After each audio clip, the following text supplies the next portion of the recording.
The second tenet of object-oriented programming is inheritance. In object-oriented programming, inheritance is where an object is based on another object, borrowing its implementation for some of its responsibilities or creating new specialized implementations for other responsibilities, and perhaps even adding new implementations for responsibilities that are unique to the inheriting object. Okay?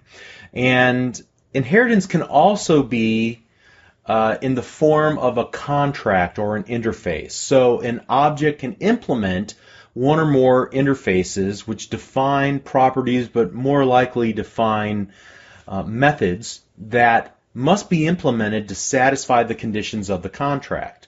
So as we get started, it's important to understand that when we talk about inheritance, there's actually two different kinds of inheritance.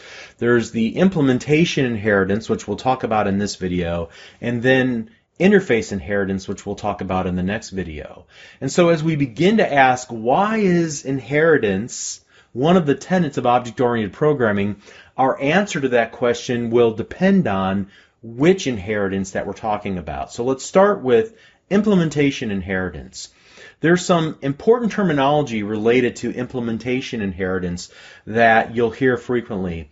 There are, as I kind of noted before, at least two classes in inheritance. There's a parent class and its child class. The child derives its functionality, its properties and methods from the parent. Or that relationship can be described as a superclass and subclass. So you have the superclass, which has a number of methods and properties, and you have the subclass. It inherits all of those. It can decide to override some, add additional features for specialization, whatever the case might be. We'll talk about that in a minute. There's also probably the most common, because it's part of the base class library, the BCL in .NET. It's the base class and the derived class, and we see a rich inheritance structure in the .NET framework, the base class library. And we can see how it's utilized there. So I like the metaphor of parent and child, and I'll probably wind up using that most frequently. It invokes a more familial relationship, and it helps me kind of keep track of that in my mind. So then you've got a third layer down, which could be grandchildren, great-grandchildren. It just, the metaphor kind of just extends nicely when we're talking about it in those terms.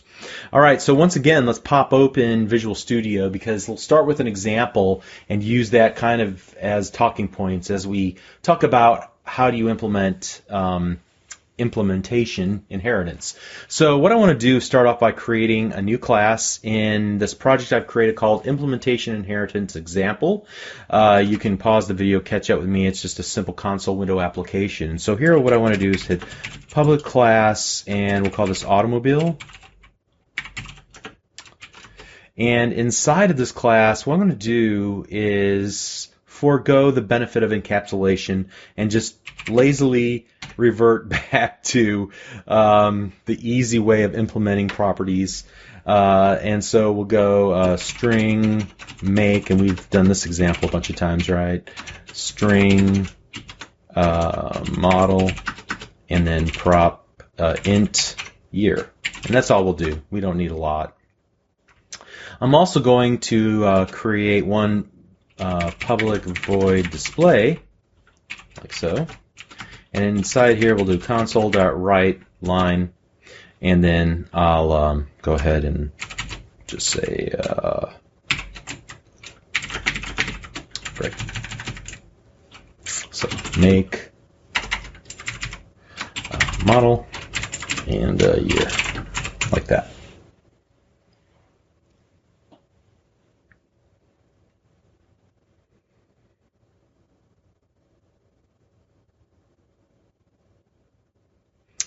Now at this point, I can go up here in my static void main, and I can create a new automobile. So var car equals new automobile, and I don't know. Let's go ahead and set the make equal to Toyota, the model, the 4Runner, and then the year to 2010.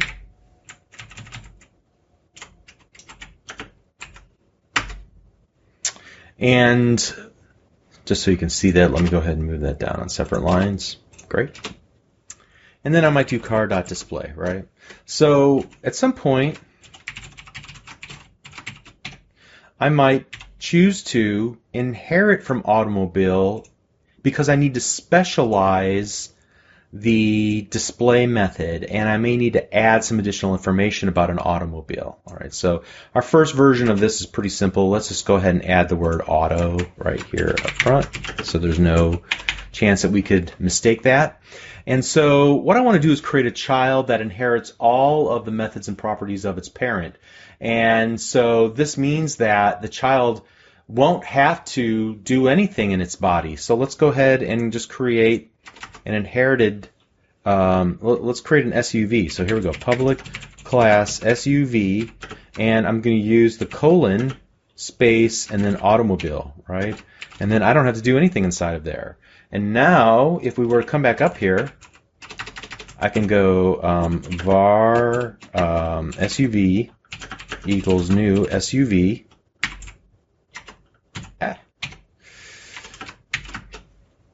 And we'll set the make equal to a GMC, and the model equal to a Yukon, and then we'll set the year equal to 2013, right? Awesome.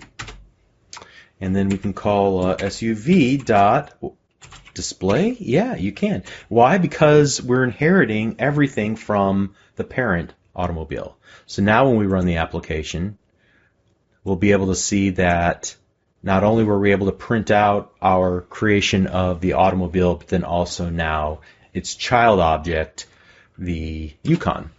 Now, we may not want, however, this implementation. We may need to specialize. In fact, we will. That's the only reason you'd want to do this, is to make a special version of automobile that have unique features to the SUV. So, for example, I might want to do prop tab string, and let's just call this something like let's just call this drive mechanism, because SUVs sometimes are four-wheel drive or maybe not, but let's just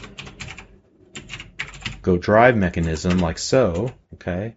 And so here, what we could do is now add drive mechanism equals a four-wheel drive, like so. But when I run the application, it doesn't print out that in my display method, right?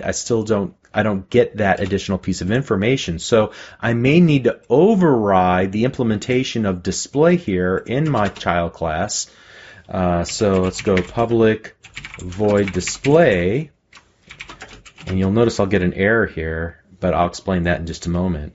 And here I'm just going to do almost everything that we did before. So let's bring that up here. But I also want to add that new property here, drive mechanism, okay? And display that as well, and we're going to just change that to the word SUV. Now I'm going to get a little bit of a squiggly line here. It says it hides inherited member. You need to use the new keyword if the hiding was intended.